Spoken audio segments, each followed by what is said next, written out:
Martin Luther हो धर्मशास्त्री थियोलॉजन आनी तो सांजचो पासोयेक वयता आसतना सुकण्यां लागीं उलयतालो, तुमी सुकणे तुमी म्हणपा तुमी देवशास्त्र ज्ञानी थियोलॉजन्स, तुमकां कांयच धास्ती ना, तुमी तुमचें जिवीत मागण्यांचें जिवीत, तुमकां जाय तें मेळटा, पूण तशें म्हजें जिवीत न्हय, धास्तीन भरलां, संवसारी दूख त्रासान भरलां.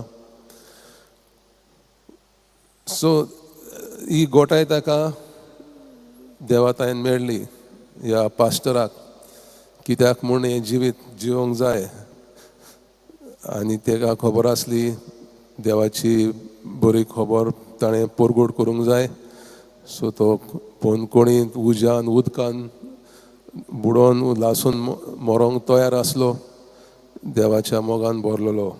सो तेच भाशेन भाग्यवान जुआंव दातार ताची कांयच चूक नासली. ताणें फकत हेरोदाक सांगलें, तूं तुज्या चुलत भयणीची, तुज्या भावाच्या बायलेक चे लागीं काजार जाला तें सारकें न्हय.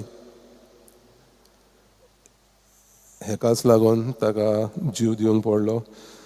तर म्हाका भाव भयणीनो, ह्या दिसांनी आमी आयकोता जेजू म्हणटा आमकां सदांच तयार रावात, तुमी आमी ताची मोगाची पुतां आनी दुवां, आनी आमकां कसली तरी देवाची येवजण आसा ह्या संवसारांत पूर्ण करूंक, आनी ते येवजणे प्रमाणे आमी जियेले जाल्यार सर्गीचें सूख देव आमकां भासायता.